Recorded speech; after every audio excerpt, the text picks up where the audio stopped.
لەناو جرگەی شاری ستۆکۆڵمەوە سڵاوتان پێشکەش بینەرانی خۆشەویست. ئێستا لە بەردەم یەکێک لە بەناوبانگترین مۆزەخانەکانی وڵاتی سویدین کە پێی دەڵێن مۆزەخانەی ڤاسا. با پێکەوە گەشتێک بەنێو ئەم مۆزەخانەیەدا بکەین و لاپەڕەکانی چیرۆکی ئەم مۆزەخانەیە هەڵدەینەوە.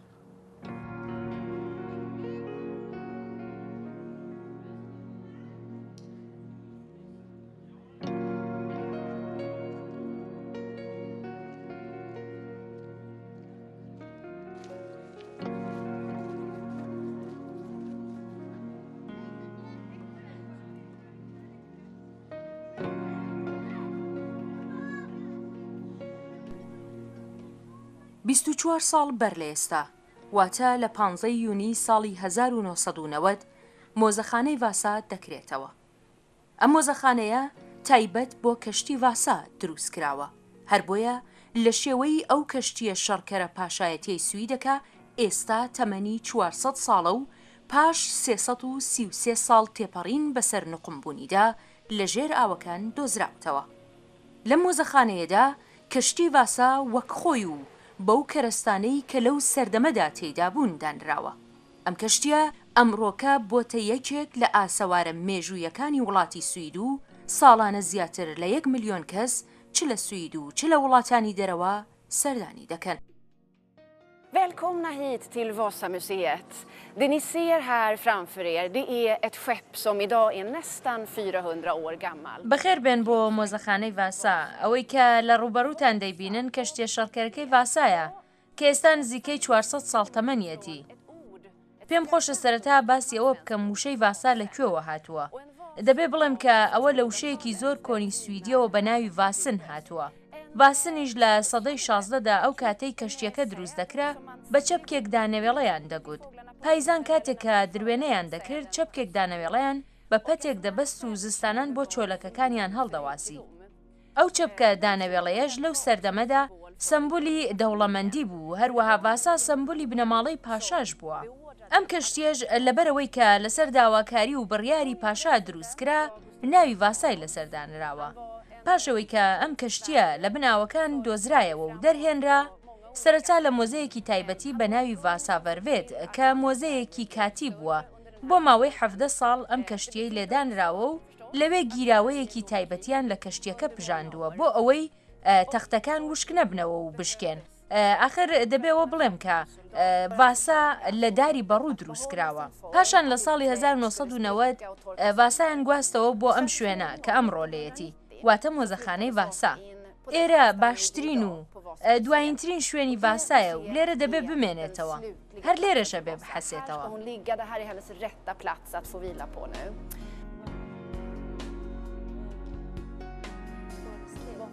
لەگەڵ هاتنە ژوورەوە کەشتیەکی بە ساڵاتچووی لە دار دروستکراوی گەورە نیگاکانت بۆ لای خۆی ڕادکێشێ.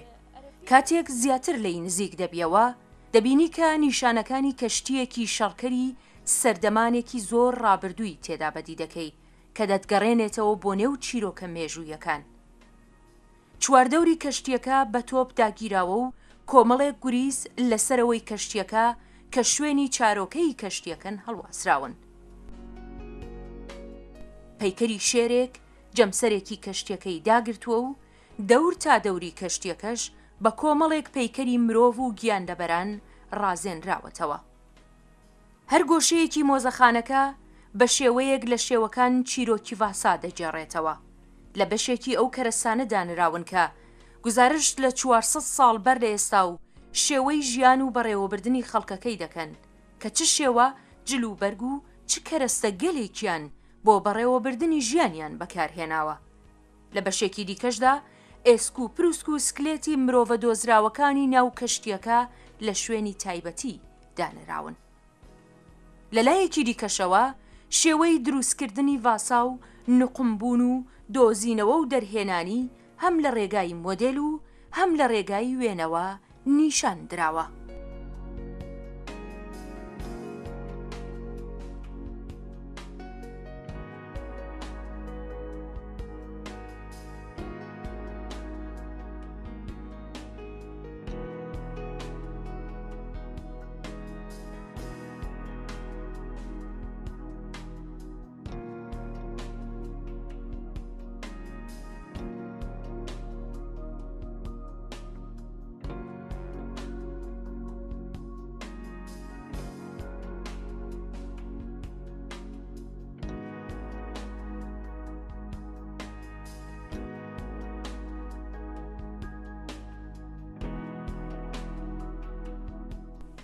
لە سەدەی 16دا سوید ساڵانێکی زۆر لەگەڵ وڵاتانی دراوسێدا لە کاتی شەڕدا بوو. بەهۆی ئەو شەڕانەوە زۆربەی کەشتیەکانی لە نێوچوو بوون. هەر بۆیە لە ساڵی 1625 لە کاتێکدا کە سوید شەڕی لەگەڵ پۆڵۆن دەکرد پێویستی بە کەشتیەکی گەورە هەبوو کە ژمارەیەکی زۆر سەرباز و تۆپ و تەقەمەنی لەسەر بێ. هەر بەو مەبەستە پاشای سوید گۆستاف ئادۆلفی دووەم بۆ بەرگری و پاراستنی وڵاتەکەی بڕیاری دروستکردنی ئەم کەشتیەیدا و لە ڕێکەوتی 16 یانواری ساڵی 1625 گرێبەستی دروستکردنی کەشتی ڤاسای لەگەڵ هێنریک هێبرتسۆن واژۆ کرد و لە بەهاری ساڵی داهاتوودا دەست بە دروستکردنی ئەم پیرە کەشتیە لە شوێنێک بە ناوی بلاسیە هۆڵم لەلایەن هێنریک هێبرتسۆنەوە کرا. Och Gustav II Adolf beställde Vasa därför att Sverige hade ont om skepp. گۆستاڤ ئادۆڵفی دووەم لەبەرەوە بڕیاری دروستکردنی ئەم کەشتیەیدا چونکە سوید ئەو کاتە واتە لە دەوروبەری ساڵەکانی 1620 لە بواری کەشتیەوە لاواز بوو. کەشتی هەبوو بەڵام زۆربیان بەهۆی شەڕەوە یان لە ناوچوو بوون یان نقمی ژێراو ببوون. هەر بۆیە پاشاش پێویستی بە کەشتیەکی شەڕکەری ئەوتۆ بوو بۆ ئەوەی جێگای کەشتیەکانی دیکەی بۆ پڕ بکاتەوە و ژمارەیەکی زیاتریش تۆپ و سەرباز و تەقەمەنی هەڵبگرێت و لە سویدەوە بۆ وڵاتانی دیکەی بگوازێتەوە، وڵاتانی وەکو دانمارک، ئاڵمان و پۆڵۆن. هەر بۆیە لە ساڵی 1625 بڕیاری دروستکردنی 4 کەشتی گەورەی دا و یەکەمین کەشتیشیان ئەم کەشتیەی ڤاسا بوو. ساڵی 1626 هێنریک هێبرتسۆن لە ناوەڕاستی شاری ستۆکۆڵم لە شوێنێک بە ناوی بلاسیە هۆڵم کە ئێستا گراند هۆتێلی لێ دروستکراوە دەستی بە دروستکردنی ئەم کەشتیە کرد. دیارە ئەو کاتە و شوێنە جێگای دروستکردنی کەشتی بوو، واتە کارگەی کەشتی دروستکردنی ستۆکۆڵم لەوێ بوو. نزیکەی 400 کەس لەسەر کەشتی ڤاسا کاریان دەکرد. Du ser de blå rören, det är ventilation. Där går in luft in i skeppet så att man hela tiden håller klimatet konstant. Nu står vi längst bak vid Vasa, vid aktern som det också heter. ئێستا لە بەشی پشتەوەی ڤاسا ڕاوەستاوین کە پێشی دەڵێن ئاکت. ئەمە بەرزترین بەشی کەشتیەکەیە. ڤاسا لە پاشەوە بەرزە و لە پێشەوە تۆزێک نەزمترە. بۆ ئەو کاتە باشترین شوێن بەرزترین شوێنی کەشتیەکە بووە بۆ ئەوەی سەربازەکان بتوانن کەشتێکی دیکە داگیر بکەن و دەستی بەسەردا بگرن. لێرەش لە شوێنی پاشەوە دەبینین کە ڤاسا پڕە لە پەیکەری جۆرا و جۆر. لە ڤاسادا نزیکەی 500 پەیکەر هەیە کە هەر کامیان نیشانەی شتێکن.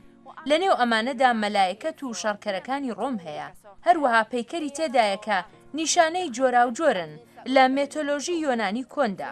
بێجگە لەمانەش پەیکەریشی لە شکڵ و شێوەی کەسایەتیەکانی نێو ئنجیل تێدایە. هەموو پێکەرانەش لەبەر دوو هۆکار بوون. یەکەمیان ئەوە بوو کە کەشتیەکە بە شێوەیەک بڕازێنرێتەوە کە ڕنگ و ڕوخساری دەوڵەمەندی پێوە دیار بێ. لەو سەردەمەدا زۆر گرنگ بوو کە کاتێک کەشتیەکی شەڕکەر دەچووە دەرەوەی وڵات تۆپ و کەرەسە و تەقەمەنی خۆی پیشان بدا. هەروەها زۆر گرنگیش بوو کە بە جۆرێک پیشان بدرێت کە ئەو کەشتیە لە وڵاتێکی دەسەڵاتدار و بەهێزەوە هاتووە. ئەمەش بۆ وڵاتەکەی و بۆ پاشاکەش گرنگیەکی تایبەتی هەبوو. بێجگە لەمەش زۆر لە پەیکەرەکان بەتەڵا ڕەنگکرا بوون. ئەمانەش هەمووی بۆ پیشاندانی دەسەڵات و دەوڵەمەندی بوو. دووەمین گرنگیش ئەوە بوو کە ئەوان دەیانویست بەم شێوە هێز و دەسەڵات و سەرکەوتن پیشان بدەن. بۆ وێنە پەیکەری سەربازە ڕۆمیەکان نیشانەی ئازایەتی و بەغیرەت بوون بوو. ئەم هێمایانە یارمەتیدەرێکی زۆر باش بوون بۆ ئەو کەسانەی کە نەخوێندەوار بوون و نەیان دەزانی بخوێندنەوە. لە سەدەی 16 زۆر ئاسایی نەبوو کە هەموو خەڵکی خوێندەوار بن. هەر بۆیە بۆ ئەوەی پەیوەندی لەگەڵ خەڵکانی دەوروبەر بگرن دەبوو لەو وێنە و پەیکەرانە کەڵگوەرگرن. ئەوە هاسانکاری دەکرد بۆ ئەوەی بتوانن لەسەر ئەم کەشتیە بۆ خەڵکی سوید باس بکەن یان لەسەر ئاوی دەریاکانەوە کاتێک کەشتیەکی تریان دەبینی دەبوو هەیبەت و هێزی خۆیان پیشان بدەن. ئەم کەشتیە بە ساڵاچووەی کە بۆ سەردەمی خۆی هەیبەت و گرنگی خۆی هەبوو درێژیەکەی 69 میتر و پانیەکەی 12 میتر بوو. 64 تۆپی لەسەر بووە و نزیکەی 500 پەیکەری داتاشراوی لەسەر دروست کراوە. قەراروا بووەکە 450 کەس سەرنشینی هەبێکە 300 کەس لەوان سەرباز و 150 کەسیشیان مەلەوانی دەریایی بن.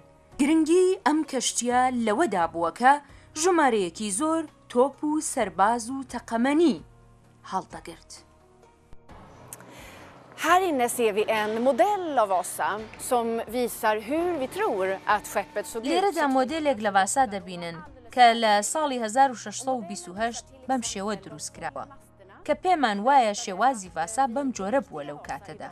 هەروەک لە مۆدێلەکە دەردەکەوێ کۆڵەکەکان بە تەواوی دیارن. کۆڵەکەکان لە کەشتیە ڕاستەقینەکەدا تەنیا بنەکەیان ماوەتەوە. ئەوانەش ئەو بەشانن کە لە بن ئاوەکەدا دۆزراونەتەوە. هەروەک دەبینن لە مۆدێلەکەدا کۆڵەکەکان بە تەواوی دروست کراون و پەردەکانیشیان پێوە دەبینن. ڤاسا لە ڕاستیدا دە کۆڵەکەی بۆ چارۆکەکان بۆ دروست کرابووە بۆ ئەوەی بە خێرایی بڕواتە پێشەوە. ئەو کاتێک کە ڤاسا نقم بووە 4 چارۆکەی هەڵدا بووە لەبەر ئەوە هێشتا لە لێواری ئاوەکاندا بووە و پێویست نەبووە هەموو چارۆکەکانی هەڵبکە. هەر بۆیە ئەو کاتێک کە ڤاسا نقم بوو 10 چارۆکەی تێدا بوو، 4 دانەیان هەڵواسراو بوون و 6 دانەشیان لە عەمبار دانرابوون بۆ کاتی پێویست. دوای چەند سەد ساڵ دواتر کە ڤاسا دۆسرایەوە تەنیا 6 لە چارۆکەکانی تێدا مابوو. ئەوانش هەر ئەو 6 دانە بوون کە لە عەمبارەکەدا دانرابوون. ئەو 4 چارۆکەی کە هەڵدرابوون هیچ کامیان نەدۆزرانەوە لەبەر ئەوەی دوای ئەو هەموو ساڵە لە نێو چوو بوون. لا مۆدێلەکەشدا پەیکەرگەلێک دەبینن کە بە ڕەنگی ڕووناک و دڵڕفێن و زەق ڕەنگراون بۆ ئەوەی بە جوانی ببینرێن. یەکێک لەو پەیکەرانە کە زۆر دەیبینن پەیکەری شێرە. لە پێشەوەی کەشتیەکەشدا پەیکەرێکی زۆر گەورەی شێرێک دەبینن کە بەسەر هەموو کەشتیەکەدا دەڕوانێت. هەروەها لەسەر کونی هەموو لوولە تۆپەکاندا سەر شێرێک دەبینن. هەروەک دەزانن شێر سەمبولی دەسەڵات و بەهێزی بووە. ڤاسا لەسەر 164 تۆپی لە قەوارەی جیاوازدا لەسەر بووە کە لە تەنیشتەکانی کەشتیەکەەوە دابەسرابوون و زۆربەیان قورساییەکەیان هەر یەکە و 1 تۆن یاخود بڵین 1000 کیلۆگرم بووە. تۆپە چووکەکانیش چەند دانەیان لە دوای دواوە بوون و هەندێکیشیان لە نهۆمی دووەمەوە لە دواوە دانرابوون. ئەو تۆپانە هەرگیز بەکار نەبراون لەبەرەوەی کەشتیەکە لە یەکەم سەفەریدا هەروەک دەزانن زوو نقم بووە. ئەگەر نقم نەبوایە و سەفەرەکەی خۆی کردبا ئەوە 450 سەرنشینیشی تێدا دەبوو. لەوانە نزیکەی 150 مەلەوانی دەریایی و 300 سەرباز. ڤاسا ئێستا ئەو کاتیش کەشتێکی زۆر گەورە بووە. درێژیەکەی 69 میتر و پانیەکەشی 12 میتر بووە. بەرزاییەکەشی ئەگەر بەپێی کۆڵەکەی ناوەڕاست کە لە هەمویان بەرسرەبی پێوین ئەوە 52 میتر و نیو بووە. ئێستا لە نێو مۆزەخانەکەدا ڤاسا لە بنەوە تاوەکو لای سەرەوەی بەرزترین لووتکەی 26 میترە کەوابوو نیوەی کەشتیەکەمان لە بواری بەرزاییەوە بۆ ماوەتەوە. لە مۆزەخانەکەدا کۆڵەکەی نوێ بۆ ڤاسا کۆنەکە دروست نەکراوە، بەڵام بڕیاریاندا بوو بەشی سەرەوەی کەشتیەکە لە سەرەوەی مۆزەخانەکە دروست بن. هەر بۆیە ئەگەر خەڵکی بە پێ بێن بۆ مۆزەخانەی ڤاسا لە دوورەوە 3 دانە لە کۆڵەکەی چارۆکەکان دەبینن لەسەر مۆزەخانەکە کە ئەندازەی ڕاستەقینەی کەشتیەکەیە، واتە ئەگەر لە دەرەوە سەیری بکەی بەرزاییەکی 52 میتری دەبینی. لەگەڵەوەی کە ساڵانێکی زۆرە ڤاسا لە بن ئاوەکان هێنراوەتە دەرەوە، بەڵام تاوەکو ئێستاش کارکردن لەسەر ڤاسا تەواو نەبووە و پارێزەرانی بۆ هێشتنەوەی بە شێوەی خۆی و لە ناو نەچوونی وەک ئاسەوارێکی کۆن و مێژوویی خەریکی خزمەتکردنین. لە نێو مۆزەکەدا چەندین بەشی جیاجیایان وەک بەشەکانی نێو ڤاسا دروست کردووە کە وێنەی ناوەوەی ڤاسا نیشان دەدەن.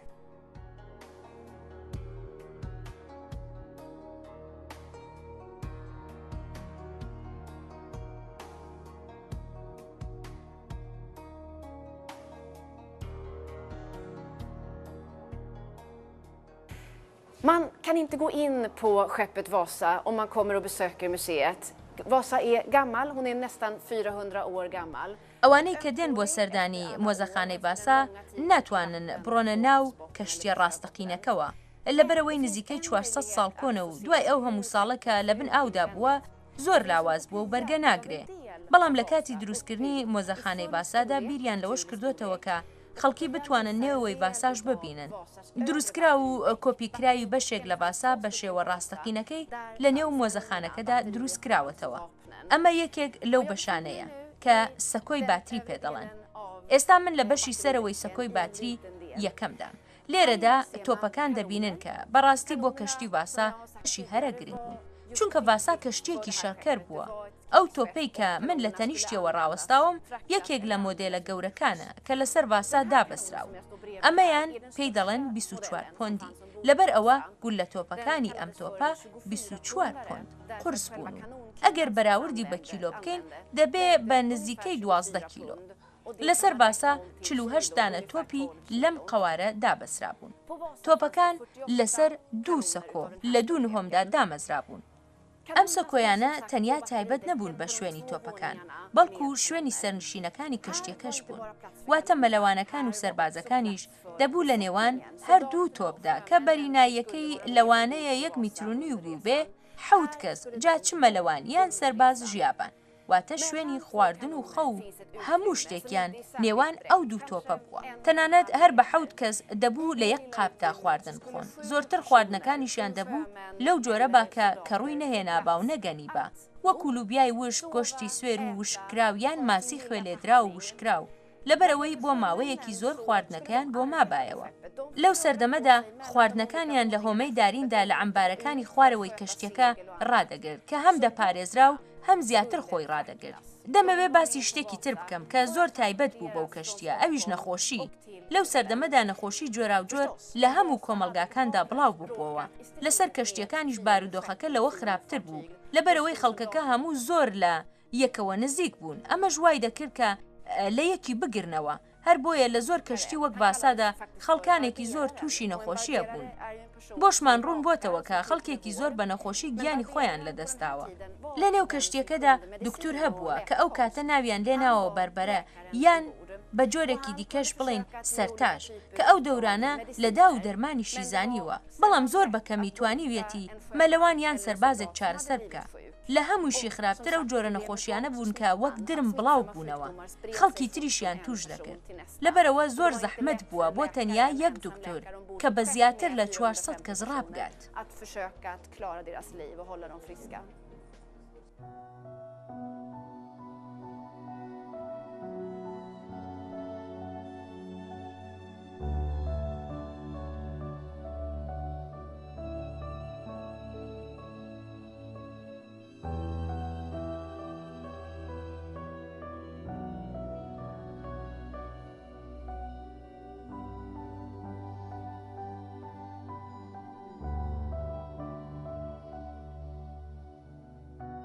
پاش 2 ساڵ چاوەڕوانی و زەحمەت و ماندووبوون، کەشتیەکی بەهەیبەت و گەورەی شەڕکەر لە لێواری ئاوەکانی ناوەڕاستی ستۆکۆڵم لە شوێنێک بە ناوی سلوتێت یان سلوسێنی ئێستا ڕاوەستا بوو. کەشتیەک هەم سامناک و هەم پڕ لە غورور. ڕۆژی یەکشەممە ڕێکەوتی 10 ئاگۆستی ساڵی 1628 بوو. ڤاسا دوایین ساتەکانی ڕاوەستانی خۆی تێدەپەڕاند. ئاپۆرای خەڵک لە شوێنی بەڕێکەوتنی کەشتیەکە ئامادە ببوون، وێڕای دەربڕینی خۆشحاڵی خۆیان ئاهەنگیان دەجێڕا. بەڵام پاش تێپەڕاندنی 1300 میتر نوقمی ژێر ئاو دەبێ. کەشتیەک کە لەو سەردەمەدا گرنگیەکی تایبەتی بۆ سوید هەبووە و کەسانی شارەزا و پسپۆر کاریان لەسەر کردبوو، لەو ماوە کورتەدا بۆ هەتایە سەفەرەکەی کۆتایی پێهات.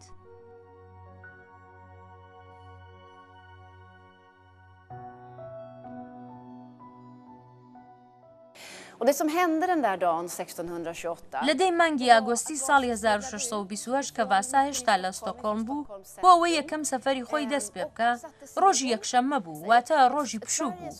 بنەماڵەی و مەلەوانانەی کە لەوێ کاریان دەکرد بۆیان هەبوو کە لەگەڵیان سوار بن. پێیان باش بووە کە وەک سەفەرێکی چووکە ئەو بنەماڵانەش سواری ئەو کەشتیە گەورە و جوان و بێوێنەیە بن. هەر بۆیە ژن و منداڵیش لەگەڵ مەلەوانەکانی نێو کەشتیەکە سوار بوون. خەڵکێکی زۆریش بۆ سیرکردنی کەشتیەکە و دەربڕینی خۆشحاڵی خۆیان لە لێواری ئاوەکان وەستا بوون. بەداخەوە و سەفەرە زۆر درێژ نەبووە. ڤاسا تەنیا توانیوێتی 1300 میتر بەسەر ئاوەکاندا بڕوا و دواتر لە لێواری ئاوەکانی شاری ستۆکۆڵم نقم بووە. هۆکاری سەرەکی نقمبوونەکەشی ئەوە بووە کە کاتێک با لە پەردەی چارۆکەکانی کەشتیەکەی داوە، کەوتۆتە جۆلانێ و بەملاو بەولادا کەوتن. ئەم جۆلانێکردنە ژوای کردووە کە کاتێک کەشتیەکە خوار بۆتەوە لە کونی لو لە تۆپەکانەوە ئاو هاتوۆتە نێو کەشتیەکەوە. ئەو خەڵکەش کە لە نێو کەشتیەکە بوون بۆیان نەکراوە ئاوەکە دەردەنە دەرەوە. ئەوەندەی من بزانم سەرنشینەکانی زۆر زوو تێگەیشتون کە تەنیا کارێک دەتوانن بیکەنەوەیە کە گیانی خۆیان ڕزگار بکەن و واز لە کەشتیەکە بێنن. بەداخەوە لەو کارەساتەی نقمبوونی باساژدا خەڵکێکی زۆر لە نێو ئاوەکەدا خنکاون. ئێمە پێمان وایە 30 کەس خنکاون لەبەرەوەی زۆربەی ئەو کەسانی کە لە کەشتیەکەدا بوون بەمەلە خۆیان گەیاندووەتە وشکایی. بەهۆی ئەوەش کە کەشتیەکە هێشتا لە نێو ستۆکۆڵم بووە و زۆر دوور نەکەوتۆتەوە، کەشتی بچووکتری دیکە لە نێو ئاوەکەدا بوون و توانیویانە بەشێک لەو خەڵکەی کە دەکەونە خوارەوە یان خۆیان فڕێ دەدەنە ناو ئاوەکەەوە ڕزگار بکەن. خەڵکەکە لە بیری ڕزگارکردنی گیانی خۆیان بوون و ڤاساژ بەرەبەرە پڕ بووە لە ئاو لە کۆتاییدا نقم بووە و وەک بەردێک لە نێوەڕاستی شاری ستۆکۆڵم نیشتۆتە بن ئاو. بەڕاستی ئەمە کارەساتێکی گەورە بوو. لەبەرەوە پاشا فەرمانی دروستکردنی ئەم کەشتیەیدا بوو، خۆشی لە باکووری ئاڵمان چاوەڕوانی ئەوە بووە کە ڤاسا بگاتە ئەوێ و ئەویش هەڵبگرێ و بەرەو پۆلۆن بڕۆن کە ئەو کاتە لەگەڵیدا لە شەڕ بوون. پاشا ئەو کاتە پێویستی بەهێزی سەربازی و تۆپ و کەرەسەی شەڕ بووە. ئێمە بەڕوونی نازانین چەندیان خەرجی دروستکردنی ڤاسا کردووە، بەڵام دراوێکی زۆریان تێدا خەرج کرده بوو. دەتوانین بڵین ملیۆنها کرۆن و باشترین تکنیک و باشترین کەرەسەی ئەو کاتەیان تێدا بەکارهێنا بووە. ئەو 300 سەربازەش کە قەرار بووە لەگەڵ ڤاسا بن لە شوێنێک بە ناوی ڤاسکۆڵم لە دەرەوەی ستۆکۆڵم لە چاوەڕوانی ڤاسادا بوون. بۆ سویدیەکان و بەتایبەتی خەڵکی ستۆکۆڵم کە لە لێواری ئاوەکانی ستۆکۆڵم بە چاوی خۆیان ئەم کارەساتەیان دەبینی، ڕووداوەکە چاوەڕوان نەکرا و ترسناک بوو. لەبەرەوەی ئەوان ئەم کەشتیان بەهێزی دەوڵەت دەزانی. پاشایەکی بەهێزیان هەبوو کە پارێزگاری لە وڵاتەکەیان دەکرد. وڵاتێکی هەژار بەڵام سەرەڕای ساڵها شەڕ جێگای هیوا و هومێت بوو کە بتوانێت خۆی پێ بگەیەنێ. ئەو سەمبولە بەهێزە دوای نزیکەی 20 خولەک لە سەفەرەکەی نقمی بن دەریا بووە. پاش گەیشتنی ئەم هەواڵە بە پاشای سوید، پاشا بڕیاری لێکۆڵینەوە و دۆزینەوەی تاوانباری کارەساتی نقمبوونی کەشتی ڤاسا دەدا. بەڵام پاش لێکۆڵینەوەیەکی زۆر کەس تاوانبار نەکراوە. بڕیاریان داوە لەبەرەوەی کە تۆپەکان لە ئاسن و برۆنز دروستکراون لە بن ئاوەکە تێک نەچوون، ئەوە دەتوانن دەری بێنن و لە داهاتوودا لەسەر کەشتێکی دیکە کەڵکیان لێوەرگرن. هەر بۆیە لە سەدەی 16دا لەو وەرزانەدا کە ئاوەکە زۆر سارد نەبووە، غەواسیان ناردۆتە بن ئاوەکە، لەگەڵ ئەوەی کە لەو سەردەمەدا غەواس کەم بوون، بەڵام توانیویانە ژمارێکی زۆر لە تۆپەکان بێننە دەرەوە. بەڵام پاشماوەی کەشتیەکەیان لە قوڵایی دەریادا هێشتۆتەوە. پێیان وابووە کە لەبەر ئەوەی لە دار دروست کراوە، دارەکان ئاویان هەڵمژیوە و تێکچوون. بەتایبەتیش زیاتر لەبەرەوە بووە کە لەو شوێنە بەهۆی ئەو ڕووداوەوە کۆمەڵێک خەڵک گیانیان لەدەستا بووە. هەر بۆیە ئەو کەیسەیان لەو سەردەمەدا بۆ هەمیشە داخستووە. هێنریک هێبێرتسۆنی دروستکەری کەشتی ڤاسا ساڵێک پێش تەواوبوونی کەشتیەکە بەهۆی نەخۆشیەوە کۆچی دوایی کرد. هەر بۆیە پاش مردنی هاوژینەکەی درێژەی بە پرۆژەی کەشتیەکەدا. لە نێو مۆزەخانەی ڤاساژدا کارناسان کەسایەتیە سەرەکیەکانی ڤاسایان لە شێوەی پەیکەردا دروست کردووە. Här står jag mellan två viktiga personer i Vasas historia.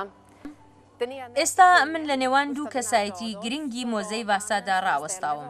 یەکیان پاشا گۆستاڤ ئادۆڵفی دووەمە کە هەروەک باسم کرد فەرمانی دروستکردنی ڤاسای دەرکردووە، لە بەرامبەریشیەوە هاوسەری هێنریک هێبێرتسۆن وەستای دروستکەری کەشتی ڤاسایە.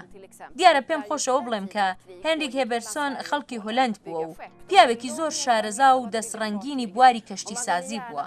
پاشاش بۆیە پرۆژەی دروستکردنی ئەم کەشتیەی نەداوە بە وەستایەکی سویدی و داوێتی بە وەستایەکی هۆلەندی، لەبەرەوە هۆلەندیەکان لە بواری دروستکردنی کەشتیدا ڕابردوویەکی درێژ و شارەزایەکی زۆر باشیان هەبووە. هەر بۆیە گەڕاون تاوەکو باشترین و شارەزاترین وەستای کەشتی دروستکردن بدۆزنەوە کە بتوانێت کەشتیەکی گەورە و بەهێز بۆ پاشای سوید دروست بکە. هەر بۆیە هێنریک هێبێرتسۆنیان بۆ ئەم کارە هەڵبژاردووە. ساڵێک پێش تەواوبوونی کەشتیەکە هێنریک بەهۆی نەخۆشیەوە دەکەوێ و کۆچی دوایی دەکات. دوای خۆی هاوژینەکەی درێژە بە پرۆژەی دروستکردنەکە دەدا و لە برایەکە هەروەک دەبینن کە لێرە لە پشتەوە وەستاوە یارمەتی وەردەگرێ. هەروەک پێشتر باسم کرد ئەمانە دوو لە کەسایەتیە گرنگەکانی دروستکردنی ڤاسا بوون.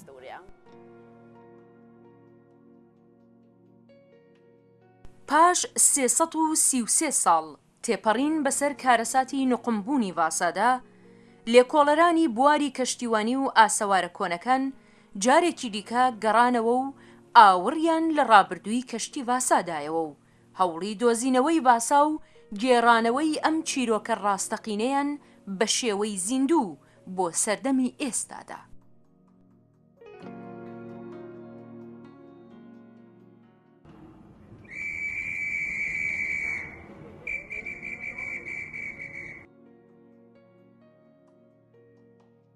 Så Vasa blev kvar och nästan bortglömd. Lite kunskap fanns om Vasa. Man har hittat någon artikel från 1800-talet och även från början på 1900-talet där det finns människor som nämner att det finns ett دیارە تۆزێک زانیاری لەسەر ڤاسا هەبووە. بابەتی تایبەتی بە ڤاسا لە کۆتاییەکانی سەدەی هەژدە و سەرەتای سەدەی نۆزدەوە دۆزرابووەوە کە لەوێدا خەڵکی باسیەوەیان کردبوو کە کەشتیەک لە ساڵەکانی 1628 لە لێواریاوەکانی ستۆکۆڵمدا نقم بووە، بەڵام لەو سەردەمەدا کەس گرنگی بەم باسە نەدابووە. ئەتاوەکو لە ساڵی 1952 ئەندازیارێکی سویدی بە ناوی ئاندرێش فرانزێن زۆر حەزی لە کەشتی و پاپۆڕی کۆنی نقمبوو کردووە. هەروەها زانیاریەکی زۆری لەسەر ئەو کەشتیانە هەبووە کە لە سەدەکانی ڕابردوودا لە لێواری ئاوەکانی ستۆکۆڵمدا نقم بوون. جارێک چاوی بە نووسراوەیەک لەسەر ڤاسا دەکەوێت کە نووسراوەکە باز لە نقمبوونی ڤاسا لە ساڵی 1628 لە ستۆکۆڵم کردووە. پاش ئەوەی کە بۆی دەرکەوتووە ڤاسا هێشتا لە بن ئاوەکاندا ماوەتەوە بڕیاری دۆزینەوەی داوە. بۆی دەرکەوتووە کە لەکوێ نقم بووە، هەر بۆیە کەرەسەیەکی وەک قولابی ماسی گرتنی لە چەندین شوێنەوە بە نێو ئاوەکاندا شۆڕ کردوێتەوە. سەری قولاپەکە بە شێوەیەک بووەکە قوڕ و داری پێوە نووساوە، بەڵام هەوڵەکانی ئاندێش پێ ئاکام نەبوون. یەکێک لەو ڕۆژانە پارچەدارێکی بەڕووی دۆزیەوەکە ڕەنگەکەی ڕەش هەڵگەڕابووە. داوای لە هاوڕێیەکی نزیکی بە ناوی پێر کە غەواز بووە کردووە تا بڕواتە ژێر ئاوەکە و بزانێت چی دەبینێ. کاتێک پێر ڕۆیشتۆتە بن ئاوەکە، سرە ڕای ئەوەی کە تاریک و لێڵ بووە توانیوێتی شتێکی ڕەشی زۆر گەورە ببینێ کە لە دار دروست کراو بووە و دوو ڕیسکون کە وێچووە لە کونی لولە تۆپەکان بچن لەوێ دیار بووە لە بن ئاوەکە. بۆیە پێر ئەو کاتە کە ئەو شتەی بینیوە بە تەلەفونەکەی خۆی کە بردوویە تێژێر ئاوەکەوە بە ئاندێش فرانسی وتووەکە پێم وابێ ڤاسامان دۆزیوەتەوە. ئەمەی کە من دەیبینم لە کەشتی ڤاسا ئەچێ. ئەمەش ساڵی 1956 بووە کەوابوو 4 ساڵ دوای ئەوەی ئاندرێش گەڕانەکەی دەست پێ کرد ڤاسایان دۆزیەوە. دوای ئەو ڕۆژە پرۆژەیەکی گەورە بۆ دەرهێنانی کەشتی ڤاسا دەستی پێکردووە و ئاندێش لەو باوەڕەدا بووە کە هەر جۆرێک بووە دەبێت کەشتی ڤاسا دەربێنن، چونکە ئەمە دەتوانێت مێژوویەکی دوور و درێژی چەند سەد ساڵەی سوید زیندوو بکاتەوە. بێجگە لەمەش ڤاسا شتێک بووە کە لە هەموو دنیادا یەک نمونەی دیکەی نەبووە. لە هەموو باشتریش ئەوەیە کە خەڵکێکی زۆر سەردانی دەکەن و لەسەر کەشتیەکانی سەدەی 16 زانیاری وەدەستێنن. ساڵی 1957 دەستیان بەکاری دەرهێنانی ڤاسا کردووە. غەواسیان ناردۆتە ژێر ئاوەکەوە بۆ ئەوەی سەیری ڤاسا بکەن و دەوروبەرەکەی خاوێن بکەنەوە. لە 6 لاوە هۆمەی گەورە گەورەیان لە بن ڤاسا داناوە و لەم پەڕ تا ئەو پەڕ کابڵ و وایەریان کێشاوەتە دەرەوە. لەسەرەوەی ئاوەکەش وایەرەکانیان بەستووە بە پلاتفۆرمێکی گەڕۆکەوە لەسەر ئاوەکە و بەرەبەرە و هێدی و لەسرە خۆ ڤاسایان کێشاوەتە سەرەوە. لە پێشدا لە قوڕەکەیان دەرهێناوە و پاشان لە نێو ئاوەکەدا بە هەڵواسراوی و دواییش بەرەبەرە نزیکی لێواری ئاوەکەیان کردوێتەوە. ماوەیەک بەو جۆرە لە بن ئاوەکەدا هێشتویانەتەوە. لەو ماوەیەدا غەواسەکان چوونەتە ژێر ئاوەکە و بە شوێن بەشەکانی دیکەی ڤاسادا گەڕاون. دوای ئەوەی کە هەموو کەرەستەکانیان لە ئاو هێناوەتە دەرەوە، ئینجا کارە سەرەکی و گرانەکە لێرەوە دەستی پێکردووە. ئەویش دەرهێنانی خودی ڤاسا و خاوێنکردنەوەی هەموو ئەو پارچانەی ڤاسا بووەکە لە بن ئاوەکە دەریان هێناونەتەوە و دانانیان لە جێگای خۆیان.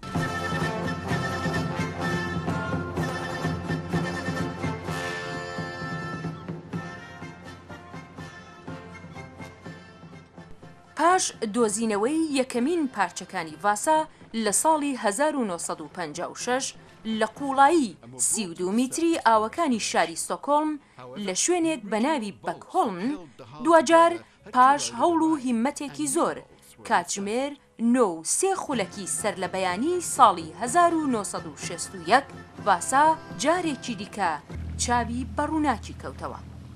ئەم ڕووداوە بووە هەواڵێکی گرنگی ڕاگەیاندنە سویدی و بیانیەکان و بە شێوەی ڕاستەوخۆ هەواڵەکەیان بڵاو دەکردەوە. لەگەڵ ئەوەی ژمارەیەکی بەرچاو لە خەڵک لە شوێنی ڕووداوەکە بوو. Vi bor i Stockholm och jag var med när det bärgades. Ez li Stockholmê dicîm. Ez xol wî cihê bûm ku vasal avêtîna derê.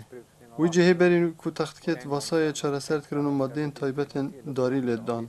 Niha jî min got dabçim seredaneka dîke bikem dabzanim ku piştî mûzexane vekirî çilê hatiye û li ber hindê jî niha ez li vêrê me. Ku sahtkeya vasayê dîrokeka 400 salî nîşan mirovî têt. Ew ji bo Swêdê tiştekî baş e ku xidanê xwe vasayê ye. Ji ber ku sirinca gelek geştiyar e jî bi xwe dikêşîtin.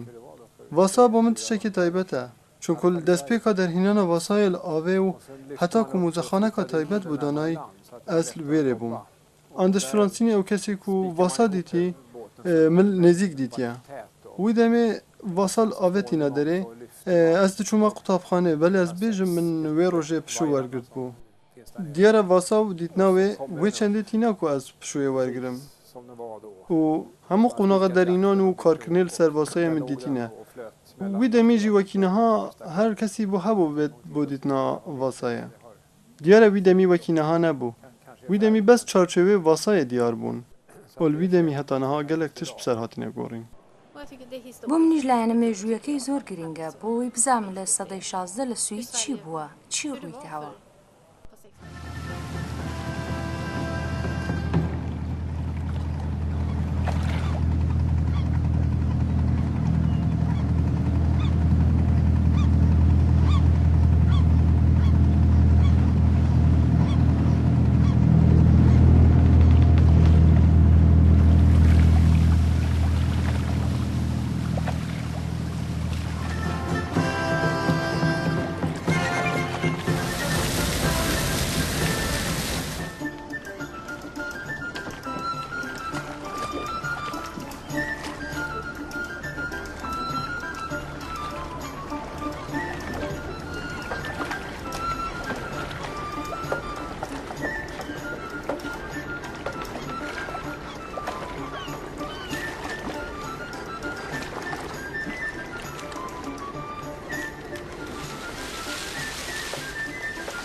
ماوەی دەرهێنانی ڤاسا بە هەموو کەرەستەکانیەوە 5 ساڵی خایە.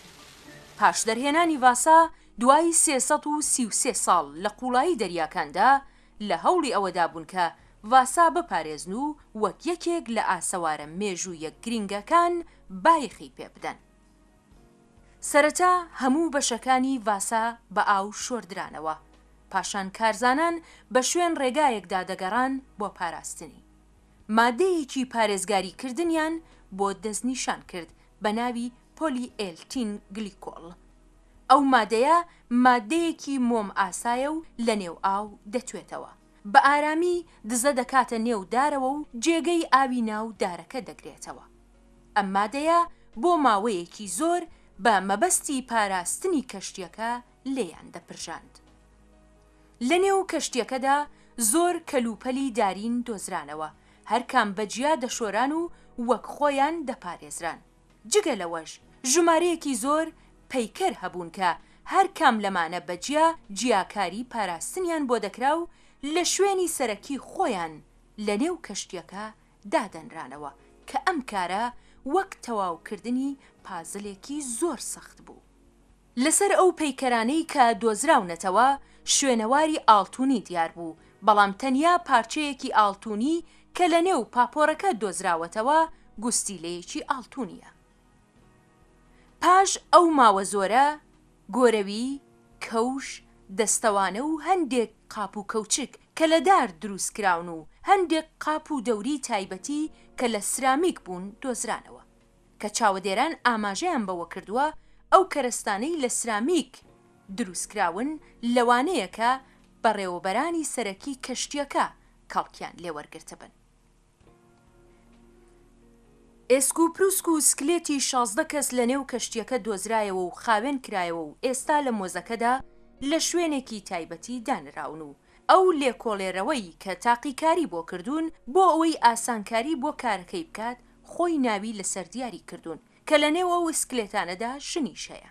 پاش ماوەیەک لێکۆڵێنەرانی ئەو بوارە لە ڕووی هەندێک تاقیکاریەوە دیاریان کردبوو کە هەر کام لەو سکلێتانە خاوەنی کەسایەتیەکی لەو شێوەیەن کە دروستیان کردوون و لە مۆزەکەدا نراون. För alla som har möjlighet att ta sig hit, för alla som vill veta något. ئەوانەی کە پێیان خۆشە لەسەر کەشتیەکانی سەدەی 16 زانیاری بەدەستبێنن دەتوانن بێن بۆ ئێرە و سەردانی ئەم مۆزەخانەیە بکەن.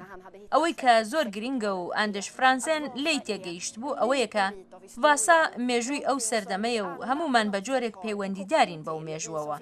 ئەمەش بەشێکی زۆر گرینگە لە مێژووی وڵاتی ئێمە.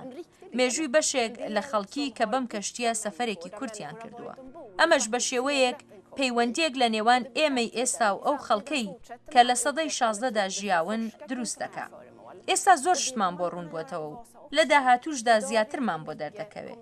ڤاسا بۆ ئێمە زۆر گرینگە و لەبەر ئەوەش ئەم مۆزەخانەیە هەیە. لەبەر ئەوەش بوو کە ئاندش فرانسێن ویستی ڤاسا لە بن ئاو بێنێتە دەرەوە بۆ ئەوەی سەیری بکەین و لێی فێربین. هەر وڵاتێک کۆمەڵێک ئاسەواری مێژووی گرنگی هەیە کە تایبەت بە وڵاتەکە و مێژووی ڕابردووی ئەو وڵاتە نیشان دەدات بە هەموو لایەنە ئەرێنی و نەرێنیەکانیەوە. پاراستن و هێشتنەوەی ئەو ئاسەوارانەی ڕابردووش وەک خۆی نەتەنیا بە خوێندنەوە بەڵکو بە زیندوش باسی مێژووی دەوڵەمەندی ئەو وڵاتە دەکات. گەلێک جاران ئەو ئاسەوارانە دەبنە خاڵێکی پەیوەندیدار لە نێوان مرۆڤەکانی ئێستا و ڕابردوودا. کەواتە ڤاسا چیرۆکێکی ڕاستەقینەی ئەو کەشتیە جەنگیە بوو کە لە سەدەی 16 بۆ بەرەنگاربوونەوەی دوژمنانی و پارێزگاری لە وڵاتەکەی بەڕێکەوت، بەڵام لە بەرامبەر سروشتدا شکستی هێنا.